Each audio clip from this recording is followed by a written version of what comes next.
సంవత్సరాల తరబడి ఎన్ని మందులు వాడినా మీ మోకాల నొప్పులు తగ్గట్లేదా? ప్రాణ పెయిన్ క్లినిక్ లో అత్యాధునిక చికిత్స. హాయ్ హలో నమస్తే, వెల్కమ్ టు సుమన్ టీవీ. నేను విశ్రవంతి. ప్రస్తుతం మనం ఇప్పుడు రాజన్న సిరిసిల్ల జిల్లాలోని బీవీ నగర్ లో ఉన్నామండి. బీవీ నగర్ లో అనగానే మనకి రీసెంట్ గా ఒక ఇష్యూ జరిగింది. అది కూడా మీకు గుర్తుకుండకపోవచ్చు. నేను ఇప్పుడైతే ఆ విషయం గురించి అయితే మీకు నేను గుర్తు చేస్తాను.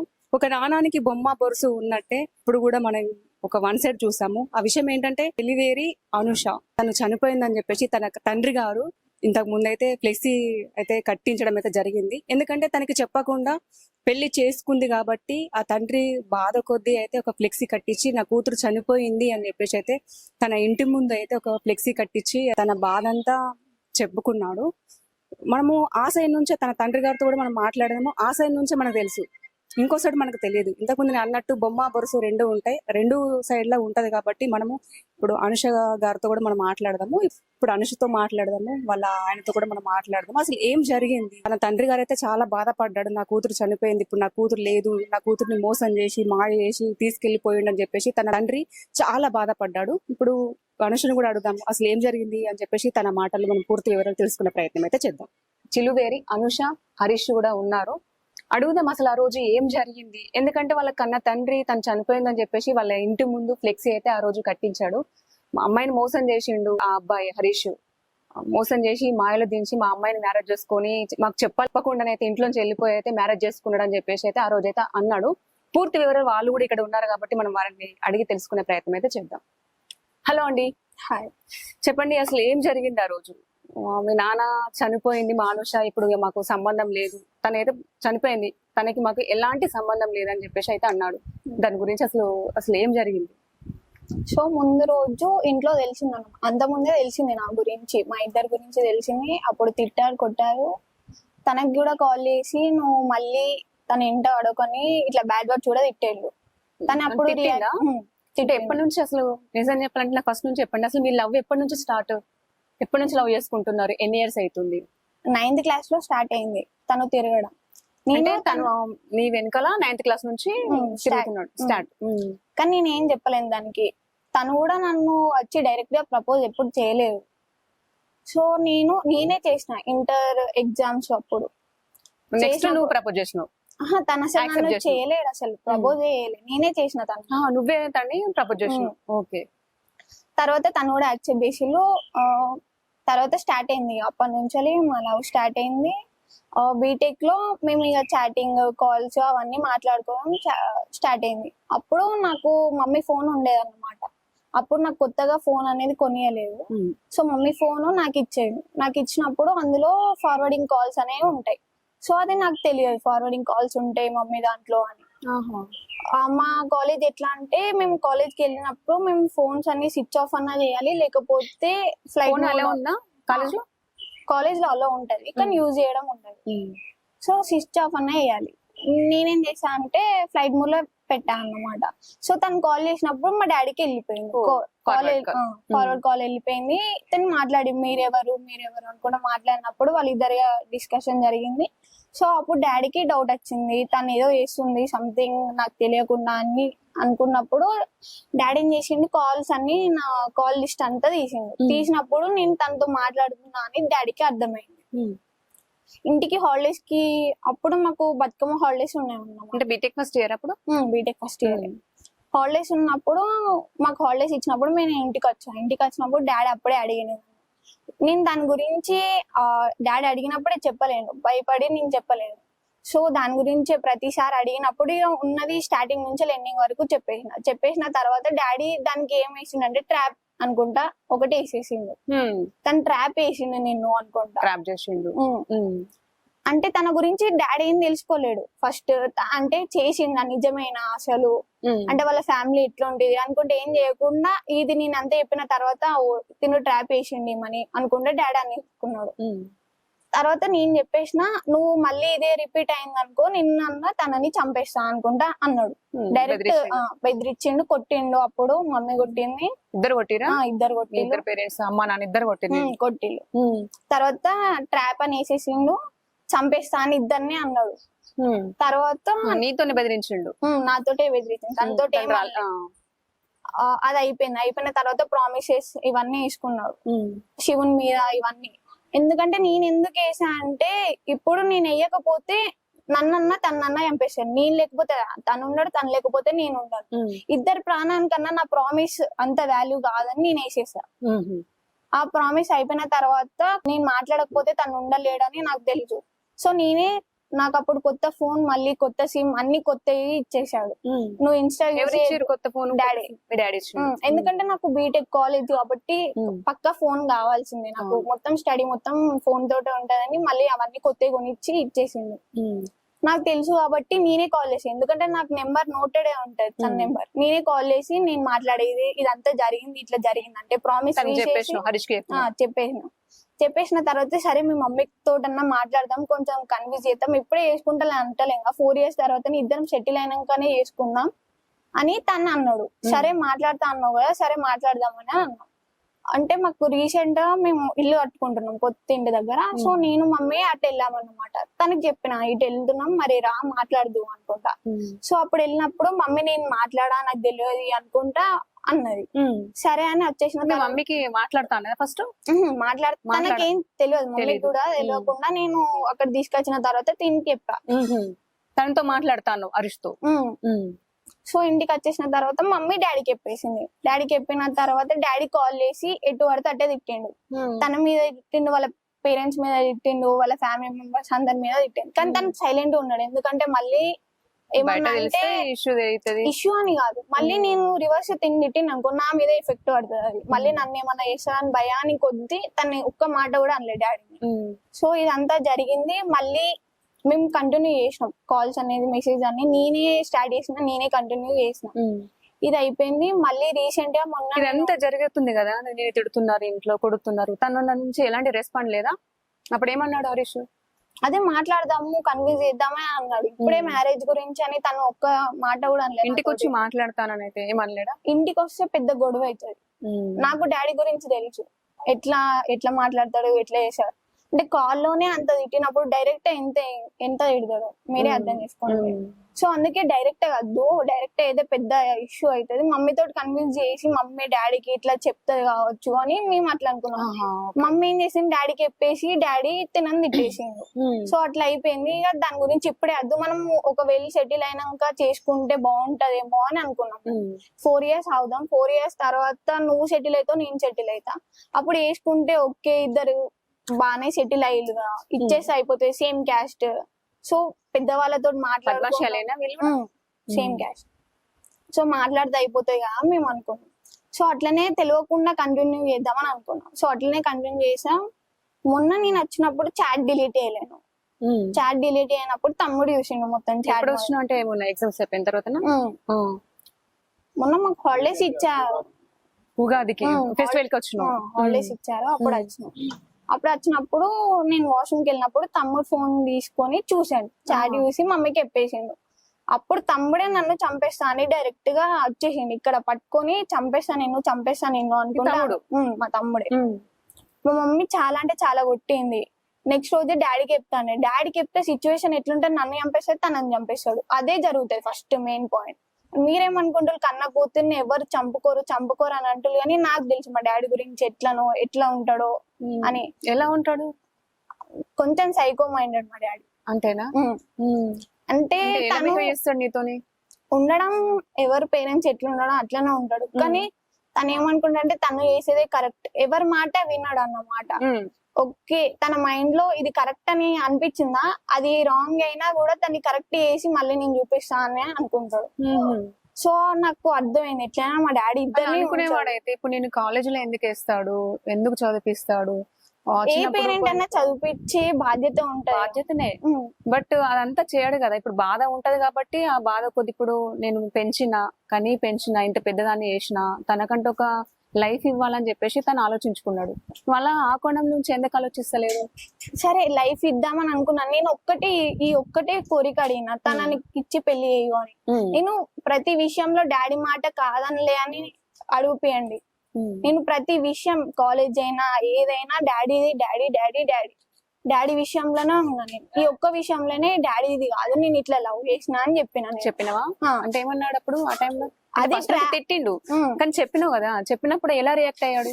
అదే తను ట్రాప్ చేసిండు, అది కరెక్ట్ కాదు నీకు, ఇది ఈ ఏజ్ కాదనుకున్నాను. సరే ఈ ఏజ్ కాకపోయినా సరే మీరు ఇప్పుడైతే చదువుకోండి, తర్వాత ఆలోచిద్దాం అని ఆ మాట అయితే అనలేదు. మీ మీడియాలో మీకు ఇచ్చినప్పుడు డాడీ అట్లా అన్నాడు, నేను తర్వాత ఆలోచిద్దాము, ఇప్పుడైతే చదువుకున్నాను అన్నాడు. ఆ మాట నాతోటి అయితే అనలేదు. ఆ మాట నాతోటి అంటే నేను 4 years కాదు, 5 years కాదు, 10 years అన్నా ఆగాను. కానీ ఆ మాట నాతోటి అనలేదు. హరీష్ ఏం చేస్తున్నాడు? ఇప్పుడు పేటెంట్ డిజైన్. ఎప్పుడు చేసుకున్నారు మీరు పెళ్లి? April 7th. April 7th. ఎలా తీసుకెళ్ళవుతానని? ఆమె ఒక సర్టన్ ప్లేస్ చెప్పింది, ఆ ప్లేస్ దగ్గర నేను నిలబడ్డా. ఆమె వచ్చింది. వచ్చిన తర్వాత ఫస్ట్ తీసుకెళ్లి కన్విన్స్ చేసిన, ఇప్పుడు వద్దు, మనం ఇట్లా ఫ్యూచర్ ఉంది, 4 years ఆగి చేసుకుందాం, నేను ఒప్పిస్తాను మీ డాడీని అది అని మాట్లాడతాం. ఏం లేదు, అప్పటికే నాకు కాల్స్ స్టార్ట్ అయినా వాళ్ళ ఇంట్లో నుండి. అంటే వాళ్ళ డాడీ కంటిన్యూగా నీకు కాల్ చేస్తూనే ఉన్నాడు. ఏమంటున్నాడు? ఫోన్ మాట్లాడలే, నేను లిఫ్ట్ చేయలే. ఇప్పుడు ఆమెను తీసుకెళ్ళినా అంటే ఎవరైనా ఒప్పుకుంటారా? ఇప్పుడు ఒక పేరెంట్ వాళ్ళ అమ్మాయిని తీసుకెళ్ళినా అంటే వాళ్ళు ఒప్పుకోరు కదా. అవును. అందుకే నేను లిఫ్ట్ చేయలే. ఇట్లనే ఇప్పుడు ఆమె వచ్చేసింది, నేను వద్దంటే ఆమె చచ్చిపోతా అంటుంది. సో తీసుకెళ్ళి మ్యారేజ్ చేసుకున్నా. ఒక ఫ్రెండ్ ను పిలిస్తే వచ్చిండు, ఫోటోలు తీసి వెళ్ళిపోయిండు. నేను ఇక డైరెక్ట్ అక్కడ నుండి స్టేషన్ కి వచ్చేసిన, పోలీస్ స్టేషన్ కి వచ్చి కాల్ చేయించిన. వాళ్ళ డాడీ కాల్ మా పేరెంట్స్ వచ్చారు, అప్పటికే పోలీస్ స్టేషన్ కి వచ్చారు, రమ్మంటే వచ్చారు. అంటే మీ పేరెంట్స్ అడగలేరా అది తప్పు, వాళ్ళ పేరెంట్స్ కి చెప్పకుండా పెళ్లి చేసుకోవడం కూడా? ఏంటంటే మా పేరెంట్స్ నేను ఉన్నది ఒక్కరిని, నాకు ముగ్గురు అక్కయ్యలు. మా పేరెంట్స్ నేను ఉన్నది ఒక్కరిని. అయిపోయింది. మా పేరెంట్స్ అన్నారు, సరే అయిపోయింది, చేసుకున్నావు కదా, మంచిగా ఉండు, సరిపోతుంది పనున్నా అన్నారు. స్టేషన్ లో కూడా అదే అన్నారు. ఇలా డాడీకి కాల్ చేయించినాం స్టేషన్ నుండి. చేపిస్తే ఆమె నా కూతురు కాదు, చనిపోయింది, నేను రాను అని మాట్లాడేసింది. సరే ఓకే అని మేము అక్కడ నుండి వెళ్ళిపోయినాం. ఇక చెప్పలేము, ఇక్కడ లోకల్ ఉంటే దగ్గరగా 3 ఉంటది ఏదన్నా అని నాన్ లోకల్కి వెళ్ళిపోయినాం. తర్వాత మరుసటి రోజు ఫోన్ చేసిర్రు, స్టేషన్ నుండి ఫోన్ చేయించి పెద్ద వాళ్ళతో ఇట్లా అకామిడేట్ అయ్యి ఫోన్ చేయించారు మాకు. పెద్ద వాళ్ళంటే ఎవరు? అంటే కౌన్సిలర్స్ వాళ్ళు వీళ్ళు, వాళ్ళ డాడీ సపోర్ట్ వాళ్ళు వీళ్ళు వచ్చారు, ఫోన్ చేయించారు. వచ్చినాం. వచ్చే అమ్మాయిని కౌన్సిలింగ్ ఇవ్వడం అవి ఉంటాయి. ఆ రోజు జరగాల్సింది మరుసటి రోజు ఏదో వాళ్ళ డాడీని కన్విన్స్ చేసి వాళ్ళందరూ తీసుకొచ్చి మాట్లాడిపించారు. ఆ అమ్మాయి ఎంతైనా రానని చెప్పేసింది. రానని చెప్పేసరికి సరే వెళ్ళిపోయింది వాళ్ళ డాడీ. వెళ్ళిపోయింది. అంటే వాళ్ళ డాడీ పోలీస్ స్టేషన్ కి వచ్చి ఏం మాట్లాడండి మీతోటి? మాతోటే మాట్లాడాలి, అమ్మాయితోటే మాట్లాడాను మొత్తం. ఏంటంటే రమ్మని అందరు అడుగుతారు కదా, ఎవరైనా అడుగుతారు, రమ్మని అడిగారు. అమ్మాయిగా ఇప్పుడు నన్ను వదిలేసి వెళ్ళిపోతే నేను అన్యాయం అయిపోతా. సో అట్లా అది ఆలోచించా మీరు రానని చెప్పేసింది. ఎట్లయినా నేను సిఐ గారి దగ్గర ఒప్పుకున్నా, చదివిస్తా సార్, నేను ఖచ్చితంగా చదివిస్తా, నాకు ఒక సర్టిఫికేట్స్ ఇప్పిస్తే చాలు, నేను ముందు చదివిస్తా మొత్తం అని చెప్పిన. కానీ వాళ్ళ డాడీ ఇప్పుడు ఏమంటాడు, మీడియం ముందట అక్కడ ఇక్కడ ఏమంటున్నా అంటే నా పేరు పెట్టి ఎట్లా చదివిస్తా అంటాడు. ఇప్పుడు నేను అతన్ని ఏం అమౌంట్ అడుగుతలే, నాకు ఫైనాన్షియల్ హెల్ప్ ఏమంటలే, జస్ట్ ఒక ఫోన్ కాల్, కాలేజ్ కి ఫోన్ చేసి సరే మా అమ్మాయి బాధ్యత ఇప్పటి నుండి వాళ్ళకి చెప్పేసేయండి, మా అమ్మాయి కాదని చెప్పేస్తే అయిపోతుంది, నేను చదివించుకుంటా. నువ్వేం చేస్తావు ఇప్పుడు? నువ్వేం చేస్తున్నావు? నేను హైదరాబాద్ లో పేటెంట్ డిజైనర్. ఎంత వస్తుంది సాలరీ? నేను రీసెంట్ గానే, అంటే నాది ఎట్లా అంటే ట్రైనింగ్ అందులోనే, జాబ్ అందులోనే. తెలిసిన వాళ్ళ కంపెనీ. స్టార్టింగ్ 15,000, ఇప్పుడు 20K. సరిపోతుందా మరి? తన కాలేజ్ చదివే ఇంకా లక్షల్లో ఉంటది. మేడం ఏంటంటే నా చదువు అంటే నాకు మొత్తం స్కాలర్షిప్ తో నేను కంటిన్యూ అయిపోతా, ఎంబీఏ నాది నేను చూసుకుంటా. అమ్మాయి కంటే నా పేరెంట్స్ ఉన్నారు, నాకు చాలా మంది ఉన్నారు సపోర్ట్ కి, రమ్మంటే సపోర్ట్ ఉంటారు, కానీ ఫైనాన్షియల్ గా ఎవరు సపోర్ట్ చేయరు. నాకున్నారు మేడం సపోర్ట్ చేస్తారు అంటారు, ఎవరు చెయ్యరు. అదే మేడం నేను చెప్తాను, నాకు ఉన్నారు. అంటే నాకు లేకపోయినా నాకు ఉన్నది అమ్మాయినా నేను చదివిస్తాను. ఉన్నది అమ్మాయినా అంటే ఇప్పుడు రేపు మళ్ళీ భవిష్యత్తు ఎట్లా? ఇప్పుడు కొత్తగా మీరు చదివిస్తా. ఇప్పుడు ఆమెకు జాబ్ వచ్చి 4 years వరకు సెట్ అవుతుంది. నాకు 2 ప్లేస్లు ఉన్నాయి మేడం, ఒకటి అమ్మాయి ఒకటి చదివించుకొని ఒకటి మేము ఇల్లు కట్టుకున్నా అయిపోతుంది మాకు. వాళ్ళ డాడీ ఏమంటుండే, వాళ్ళకి ఏం లేదు అంటే వచ్చి చూసిండ మేడం. ఇప్పుడు నా గురించి బేసిక్ తెలుసుకోకుండా నాకు కాల్ చేసి ఎటువంటి దగ్గర ఎత్తిండు. నేను అప్పుడు కూడా ఏం రియాక్ట్ చేయాలి, అప్పుడు నేను రియాక్ట్ అయితే ఈమెకి ఇబ్బంది. మరి నువ్వు అనలేదా ఇప్పుడు కొద్ది రోజులు ఆగుదాము? ఎవరైనా పేరెంట్స్ కోపానికి వస్తారు, ఎందుకంటే ఇప్పుడు తనను పుట్టినప్పటి నుండి ఇప్పుడు కన్న బిడ్డ చెప్పకుండా పోతే, ఇప్పుడు ఫర్ ఎగ్జాంపుల్ ఇప్పుడు నువ్వే ఉన్నావు, మీ అక్కయ్య నీకు చెప్పకుండా ఇంట్లోంచి వెళ్ళిపోతే నీకు ఎంత కోపం వస్తుంది? యాక్చువల్లీ మేడం ఇది కూడా నేను చెప్తా. వాళ్ళ డాడీ ఏమన్నారంటే వాళ్ళ ముగ్గురు అక్క ఇళ్ళలు అది ఇది అని అన్నాడు. ఏం తెలుసు అని మాట్లాడినాడు చెప్పండి. ఇప్పుడు మా అక్క ఇళ్ళలు పోయి కేసు పెడితే ఏమన్నట్టు, ఇప్పుడు మీడియా ముందట అన్నారు వాళ్ళ అక్క ఇళ్ళలు కూడా ఇట్లనే లవ్ మ్యారేజ్ చేసుకుని వెళ్ళిపోయారు అని. ఆయన చూసిండు ఏమన్నా? మా నాన్న ఒక తండ్రి బాధ్యత తీసుకొని, మా అక్కది లవ్ మ్యారేజ్ చిన్న అక్కది, కాకపోతే ఇంట్లో ధైర్యంగా చెప్పింది వచ్చి. మా నాన్న అర్థం చేసుకున్నాడు, అబ్బాయి ఎవరు ఏంది అని తెలుసుకున్నాడు, పోయి మాట్లాడిండు. సరే క్యాస్ట్ సేమే, ఓకే అంత మంచిగా ఉంది, మీకు ఏముందని అడిగితే వాళ్ళు ఎంబడి పోయి స్పాట్ లో 2 జాగాలు కొనుక్కొని ఇది మాకు ఉన్నదని చూపెడితే అప్పుడు చేసి ఇచ్చిండు. అదే తండ్రి బాధ్యత అతను తీసుకుంటే బాగుండు కదా. ఇప్పటికి ఇంత తన issue తండ్రి కాకపోతుండే. ఎట్లా ఆలోచించిండంటే తను ఇంకా చిన్న ఏజ్ 18 ఇయర్స్, ఉమ్. 3-4 డేస్ అవుతుందా 18 సంవత్సరాలు పడింది మీకు? 3 3 months months 4 months అవుతుందా? అవుతుంది. ఇప్పుడు 18 సంవత్సరాలకు తన మైండ్ అనేది మెచ్యూర్డ్. ఇప్పుడున్న కాలానికి కొంచెం ముందు ఉన్నారు, పాస్ట్ ఉన్నారు. బట్ తను ఇంకా చదువుకునే ఏజ్, తనకి ఇంకా సెటిల్ కావాలి, తన కాళ్ళ మీద తను నిలబడాలి అనే ఆలోచన ఏ కన్ని తండ్రికైనా ఉంటది. తనకు ఒక బాధ్యత ఉంటది. ఆ బాధ కొద్దీ తన అలా వద్దు బిడ్డ అని చెప్పుకున్నాడు. అదైతే దానికి ఆయన మాటకి గౌరవించి అయితే మనమైతే వద్దు, మీ తండ్రి ఎట్లా కోపానికి వస్తాడు. ఇప్పుడు ఎవరైనా తండ్రులు కోపానికి వస్తారు, చిన్న కొంచెం మిస్టేక్ చేస్తేనే మనం కొడతాం పిల్లల్ని. అదే విషయంలో తను కొట్టాడు, అది తప్ప? కొట్టడం తప్ప అని అంటలే మేడం, కొట్టచ్చు ఓకే. ఇంత ముందు కూడా కొట్టిరు, నేనేం రియాక్ట్ కాలే. కాకపోతే వాళ్ళ డాడీ నేను చూసిన దగ్గర నుండి, ఆమెకు కూడా తెలుసు. వాళ్ళ డాడీ ఏంటంటే ఆమె చెప్పింది కదా ఇంత ముందు, కొంచెం ఏదనుకుంటే అదే కరెక్ట్ అనుకుంటాడు వాళ్ళ డాడీ. సో ఇప్పుడు చంపేయడం నమ్మకం ఏముంది చెప్పండి. ఇప్పుడు నేను వద్దు వెయిట్ చేయి అది ఇది అని అంటే ఆమె ఏమన్నా వేసుకుంటే ఎవరి మీద బాధ్యత వస్తుంది? ఆ మెసేజ్లు దొరికినాయి, అదే రివర్స్ కేసు వచ్చి ఆమె పెడితే నా లైఫ్ ఏమవుతుంది? ఆమె లైఫ్ స్పాయిలే, నా లైఫ్ స్పాయిలే. అంతా ఆలోచించి నేను నైట్ వచ్చేసి తీసుకెళ్ళిపోయాను.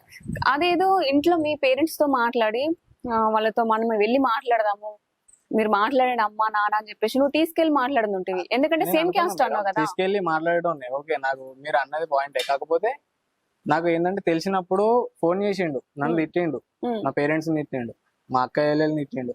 తిడతాడు. Madam, okay. కాకపోతే ఏదో ఎట్లా పెంచారు మీ అమ్మ డాడీ అది అని తిడితే ఓకే, కానీ గలీజ్ మాటలు తిట్టిండు. ఇప్పుడు అదే నేను ఫేస్ టు ఫేస్ తీసుకుపోయి మాట్లాడిపిస్తా, అప్పుడు కూడా తిడితే నేను ఏం చేయాలి? అప్పుడు నేను తిడతాడు, ఎందుకంటే అమ్మాయి అక్కడ ఆడపిల్ల ఓకే కాబట్టి మేడం, కన్న తండ్రి తిడతాడు. ఖచ్చితంగా కాకపోతే బాధ ఉంటది. ఇప్పుడు ఒక కొడుకు ముందట పేరెంట్స్ తిడితే ఊకుంటారా ఎవరైనా? ఊకోడు. కానీ ఇప్పుడు నేను అక్కడ రచ్చరచ్చ చేస్తే ఈమె ఇప్పుడు నాకు ఆమెకి ఏదో ఒక చిన్న మిస్అండర్స్టాండింగ్ వస్తుంది, మా రిలేషన్షిప్ ఖరాబ్ అవుతుంది.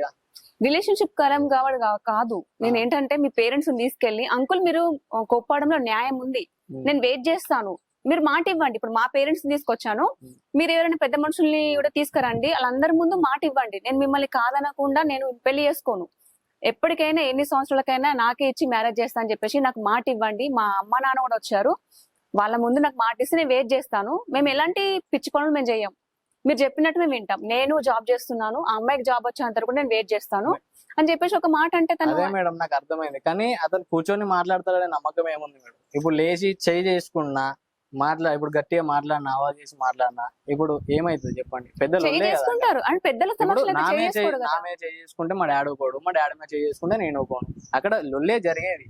అతను ఎట్లా అంటాడో నాకు తెలుసు కాబట్టి నేను ఏం మాట్లాడలే. వాళ్ళ అమ్మతో మాట్లాడదామని వేనా పోతే వాళ్ళ అమ్మ నేనేం మాట్లాడా, నాకు అవసరం లేదు అని ఈమెను తీసుకొని వెళ్ళిపోయింది. వాళ్ళ డాడీకి చెప్పేసింది, డాడీ నాకు ఫోన్ చేసి తిట్టేసింది. ఇదంతా జరిగింది. సో నాకు తెలుసు వాళ్ళ డాడీ ఏంది ఇట్లా అని, అందుకే నేను తీసుకెళ్ళిపోయాను. లేకపోతే నాకు మాట్లాడాలంటే లేదా మేడం? మాట్లాడవచ్చు, తీసుకెళ్ళి కాకుండా పేరెంట్స్ తీసుకెళ్లి మాట్లాడిస్తే ఇంకా బాగుంటుండే. అదే మేడం, ఇప్పుడు అతను ఇక్కడ రివర్స్ అయితే పరిస్థితి ఏంది మేడం? పెద్ద లొల్ల అవుతుంది, కేసు అవుతుంది, అదైతుంది ఇదైతే. ఆమె లైఫ్ స్పాయిల్, నా లైఫ్ స్పాయిల్, స్టడీ ఖరాబ్ అయితే. ఇప్పుడు ఇదంతా జరిగి ఆమె స్టడీ మీద కాన్సన్ట్రేట్ ఏమంటే చేస్తుందా? ఇప్పుడు చేస్తుందా చెప్పండి? ఇప్పుడు చేస్తుంది మేడం, నేను తీసుకొని స్టడీ చేసుకోవచ్చు. కానీ ఇప్పుడు ఎంత పెద్ద ఇష్యూ అయింది మీకు తెలుసు కదా, చాలా పెద్ద. ఇప్పుడు ఇది బాగుందా అది బాగుంటా చెప్పండి, అది ఇంకా 4 గోడల మధ్యలో సమస్య అనేది పరిష్కారం అవుతుంది. కానీ ఇప్పుడు చాలా పెద్ద గొడవ కదా. ఇట్లా అయింది, బిడ్డ పోయిందని ఫ్లెక్సీ పెట్టిండు, ఓకే నేను ఒప్పుకుంటా. మరి ఇప్పుడు మేమే అందరం వెళ్ళి మాట్లాడతాం, అప్పుడు పెద్ద గొడవ చేయడానికి నమ్మకం ఏముంది మేడం? మీరు చూసి ఆయన ఎట్లా అంటాడు, ఫ్లెక్సీ చిన్న పోయినందుకే ఫ్లెక్సీ పెట్టుకుని అందరు తల్లిదండ్రులు అట్లా వేస్తలేరు కదా. సరే కులానికి ఇచ్చినప్పుడు కులం కాదు, ఒక కులం కాదు, వేరే కులం, ఏదో వేరే క్యాస్ట్ అది ఇది అని అంటే ఏమని అనుకోవచ్చు, ఒకటే కులం. ఇప్పుడు మాకు ఫైనాన్షియల్ గా లేదు అది అని అంటాడు. ఫైనాన్షియల్ ఉంటేనే బతుకుతారా మేడం, లేకపోతే బతకరా? నేను చదివిస్తా అని ఒప్పుకున్నా స్టేషన్ లా. నేను చదివియకపోతే నాకు వచ్చి గల్లబట్టి అడగనుండే ఎందుకు చదివియలేను అని. చదివిస్తాను ఒప్పుకున్నా. ఆయన ఏమంటుండ అంటే నేను చదివియా, నా పేరు పెట్టి ఎట్లా చదివిస్తా చదివించుకొని నేను చూస్తా అంటూ మాట్లాడుతాను. అంటే మీ దగ్గర ఆర్థికంగా ఏం లేదు, ఇప్పుడు నా బిడ్డకు ఆరోగ్యంగా ఎలాంటి ఆరోగ్య సమస్యలు ఉన్నాయో నాకు తెలుసు, తన ఖర్చు ఇంత అవుతుంది, తన దగ్గర ఏముందని చెప్పేసి తను చదివిస్తా అంటున్నాడు అని చెప్పేసి తను అన్నాడు. కాదు మేడం, ఏముంది లేదు, అతను ఏమన్నా వచ్చి నాకు ఎప్పుడన్నా కాంటాక్ట్ అయితే తెలుస్తుంది. ఎప్పుడన్నా నాకు వచ్చి మాట్లాడినా మేడం, బాబు నువ్వేనా, ఇప్పుడు నువ్వు అమ్మాయిలు నవ్వు చేసినావు అంట నిజమేనా, మరి ఎంతవరకు కరెక్ట్ ఎంతవరకు రాంగ్, మరి నువ్వు ఈ సిచ్యువేషన్ ఈ టైం వరకు ఈ పొజిషన్ నుండు నువ్వు నేను అనుకున్న పొజిషన్లో ఉంటే నేను ఖచ్చితంగా మా అమ్మాయిని నీకు ఇస్తా అని నాకు చెప్తే నేను అప్పటి నుండి ఫోన్లు అన్ని బంద్ చేసి నా పని మీద నేను చూసుకుంటుండే. నేను ఇందాక అదే అన్నాను. అయితే ఇప్పుడు తెలిసిన తర్వాత నాకు ఫోన్ చేసి తిట్టే బదులు మరి కాంటాక్ట్ అయ్యి ఒక బాధ్యత గల తండ్రి లెక్కుంటే కాంటాక్ట్ అయ్యి మరి ఇట్లా బాబు ఇది సంగతి, నువ్వు ఈ పొజిషన్ లో ఉండు ఈ టైం వరకు, అప్పుడైతే మా అమ్మాయిని ఇస్తాను నీకు, లేకపోతే అని మాట్లాడితే నేను కూడా ఉండు కదా ఒక పొజిషన్ లా. ఇప్పుడు ఏ కన్న తండ్రి అని ఏమనుకుంటాడంటే, నా బిడ్డను ఒక ఇంటికి ఇచ్చిన తర్వాత తను కాలు కింద పెట్టకుండా సాదటోడైతే మనిషి ఉంటది. అదే ఇప్పుడు ఆ అమ్మాయి చెప్తా వినండి, ఆ అమ్మాయిని గుండెల మీద ఎత్తుకొని పెంచుతాడు కన్న తండ్రి. ఇప్పుడు ముళ్ళ కంపలలో పడేయమంటే పడేస్తాడా? తను అదే ఆలోచించుడు, తను అక్కడ ఎలా ఉంటది, తన భవిష్యత్ ఏంది, తను ఆరోగ్య సమస్యలు కానీ తన తినే ఫుడ్ దగ్గర నుంచి ప్రతిదీ కన్నా తండ్రి దగ్గరుండి చూసుకున్నాడు కాబట్టి అక్కడికి వెళ్తే ఎలా బతుకుతుందో ఏమో అన్న కోణంలో ఆలోచించుండు. దాన్ని నువ్వు తప్పని ఎలా అనుకుంటున్నావు? తప్పని నేను అంటలే మేడం, ఓకే ఆయన ఆవేదన కరెక్టే, కానీ ఇంత పెద్ద చేసుడు కరెక్ట్ కాదు. ఏంటంటే ఫస్ట్ తెలుసుకోవాలి అబ్బాయి ఏంది, అబ్బాయి గురించి ఏందని తెలుసుకోవాలి. అదే ఇప్పుడు నేను ఒక కంపారిజన్ పెడితే మా డాడీకి వాళ్ళ డాడీకి నేను చెప్పిన మా అక్క లవ్ మ్యారేజ్ అని, మా డాడీ కూడా వాళ్ళ డాడీ లేక ఆలోచిస్తే మా అక్క ఇప్పుడు ఇంత సంతోషంగా ఉండేది కాదు. మా అక్కకు ఒక పాప ఇప్పుడు. సరే ఓకే, ఇప్పుడైతే మీరు అమ్మ నాన్న కూడా ఏం చెప్పలేదు, జస్ట్ లవ్ మ్యారేజ్ చేసుకుందామని చెప్పారు, అదంతా అయిపోయింది. వచ్చిన తర్వాత కూడా మనం వాళ్ళ ఇంటికి వెళ్దాం, వాళ్ళతో మాట్లాడదాం అని చెప్పేసి అనలేరా ఎవరు? మీ పేరెంట్స్. మా పేరెంట్స్. అయితే నేను వచ్చిన మేడం, వచ్చిన తర్వాత వాళ్ళు ఇట్లాంటిది ఏం అనలేదు. ఎందుకు అనలేదంటే స్టేషన్ లో ఏమన్నాడంటే నా అమ్మాయి చనిపోయింది నాకు అవసరం లేదు అని అన్నాడు. ఓకే, మా అమ్మ నాన్నలో ఏమనలేదు ఆ మ్యాటర్. తర్వాత వాళ్ళ ఎందుకంటే వాళ్ళు పెద్ద మనుషులు కాబట్టి ఆ బాధ్యత తీసుకోవాలి, పెళ్ళయింది కాబట్టి. ఓకే, వాళ్ళ ఫ్యామిలీ మెంబర్స్ లో ఏంటంటే కొంతమంది కాల్ చేసి పెళ్లి అయిపోయినాక ఈ తాళి ఈ మెటల్ ఇవన్నీ తీసేసిరా ఈ మాట్లాడారు. రికార్డింగ్స్ కూడా ఉన్నాయరా, మీకు పూసు ఏంటి మాట చూసా. ఎంతమంది అంటే ఒక 5-6 మెంబర్స్, పేర్లు ఎందుకు బయట పెట్టడం కానీ వాళ్ళందరూ కాల్ చేసి తీసేసిరా ఇప్పటికైనా తీసుకుంటా ఇంట్లో. వాళ్ళ డాడీ మాత్రం కాల్ చేస్తలే, వీళ్ళందరూ కాల్ చేస్తారు. అంటే వాళ్ళ డాడీ చెప్పిస్తుంటారా? పోలీస్ స్టేషన్ లో కూడా నన్ను అదే మాట అన్నారు, నువ్వు తీసేసిరా నేను హ్యాపీగా చూసుకుంటా. ఇప్పుడు ఇవన్నీ పోతాయి, నువ్వు హ్యాపీగా డాడీ ఒక్క మాట అన్నా, నేను మమ్మీ కూడా ఒక్క మాట అన్నా, దాని గురించే రాదు మీ పైన, అవన్నీ మర్చిపో, నువ్వైతే తీసేసిరా. నేను నీకు ఒక లైఫ్ వచ్చిన తర్వాత మళ్ళీ తనకి చేసామా అంత ఫ్లెక్సీ పెట్టిన తర్వాత అవన్నీ పోయిన తర్వాత అంత ఫేమ్ అయిన తర్వాత అవన్నీ నేను వదిలేసి నేను ఎట్లా రాగలుగుతా, ఇంటికి ఎట్లా వెళ్తా? నేను రానని డైరెక్ట్ గా పోలీస్ స్టేషన్ లో చెప్పినా, నేను రాను, వద్దు నాకు. మళ్ళీ మీరు ఎంత ఇన్స్టాలో అయింది, ఫేస్బుక్ లో ఇవన్నీ మొత్తం ట్రెండింగ్ అయిపోయినాయి నా వీడియోస్ అన్ని, ఈ ఫ్లెక్సీ కట్టి. నేను మళ్ళీ ఇవన్నీ తీసేసి వస్తే నన్ను తప్పంటారు, నా ముఖం మీద ఉంచుతారు, మిమ్మల్ని ఏమన్నారు కావచ్చు, నన్ను అంటారు. నేను రానని అప్పుడు ఏమన్నారు పోలీస్ స్టేషన్ లో? అదే మాట అన్నారు, తీసేసిరా, నేను ఎట్లా చూసుకున్నామో ముందు ఎట్లా చూసుకున్నామో అట్లనే చూసుకుంటాం, ఒక్క మచ్చ కూడా రానియం, నీకేం కావాలంటే అది ఇస్తాం నీకు, నేను ఎట్లా చదివిపాను అట్లా చదివిస్తాం, చదివించిన తర్వాత నీకు ఇష్టం ఉన్న వాళ్ళనే చేసుకో అనుకుంటున్నారు, కానీ తనకే ఇచ్చేస్తానని అనలేదు. ఎలా అంటారు? ఎందుకంటే తనకు ఆర్థికంగా బాగాలేదు కాబట్టి. అది వాళ్ళు తెలుసుకోవాలి కదా, ఫస్ట్ ఉందో లేదో తెలుసుకొని ఎట్లా అంటారు మీరు? ఏం లేదు, ఎందుకంటే సేమ్ ఊరు కాబట్టి తెలుసు కావచ్చు. ఏం లేదు, 3 అక్కయ్యలను ఒక్కటే అబ్బాయి, వాళ్ళని చూసుకోవాలి, అక్కయ్య వాళ్ళని కూడా చూసుకోవాలి, అవునా కదా? అక్క వాళ్ళని చూసుకోవాలి, ఇప్పుడు తన మెయింటెనెన్స్ చూసుకోవాలి, తర్వాత వాళ్ళ పేరెంట్స్ కూడా చూసుకోవాలి. ఇప్పుడు ఏ ఉద్దేశం కొద్ది మా కూతుర్ని అనే చదువుతాడు అని చెప్పేసి అట్లా ఆలోచించుకోవచ్చు కదా పేరెంట్స్. అంటే తన గురించి ఎంక్వైరీ చేసిన తర్వాత ఓ ఇదైతే కాదు, తన వల్ల కాదు, నా కూతుర్ని చూసుకో బాధ్యత తనకు లేదని తను ఫిక్స్ అయిన తర్వాత ఇవన్నీ అనాల్సింది. తను డైరెక్ట్ గా ముఖం మీదనే అంటే అది కరెక్ట్ కాదు. ఎవరికైనా తను తెలుసుకుంది ఎవరిని అనద్దు, తెలుసుకున్న తర్వాత నువ్వు 100 అన్నా కూడా వాళ్ళు తీసుకుంటారు, తెలుసుకుంది అంటే ఒక్క మాట కూడా ఎవరు తీసుకోరు. సో నువ్వు అనుంటే హాస్పిటల్లో, నాన్న నీకు ఇష్టం లేని పెళ్లి చేసుకున్నందుకు నీకు కోపం ఉంది, ఒక్కసారి వాళ్ళ ఫ్యామిలీ బ్యాక్గ్రౌండ్ నువ్వు తెలుసుకో, నేను ఎలా ఉంటాను అక్కడ, తను నన్ను సాగుతాడా సాదడా పూర్తిగా ఎంక్వైరీ చేసుకోనానా, నేను బాగుంటానని చెప్పేసి నువ్వు అనలేదా? నేను బాగుంటా, వాళ్ళందరూ నా చదివి గురించి కూడా వాళ్ళు నేను ఎంత చదువుకుంటా అంటే అంత చదివిపిస్తా అన్నారు, మీకేం టెన్షన్ లేదు, నేను వచ్చేసిన కదా, మీరైతే ఈ మాట అనకండి నన్ను, ఓకే అనుకుంటా నేను అన్నా. వాళ్ళు మళ్ళీ సార్ దగ్గరికి వెళ్ళి మాట్లాడారు, అంటే పోలీస్ స్టేషన్ జరుగుతుంది, పోలీస్ స్టేషన్ లోనే జరుగుతుంది.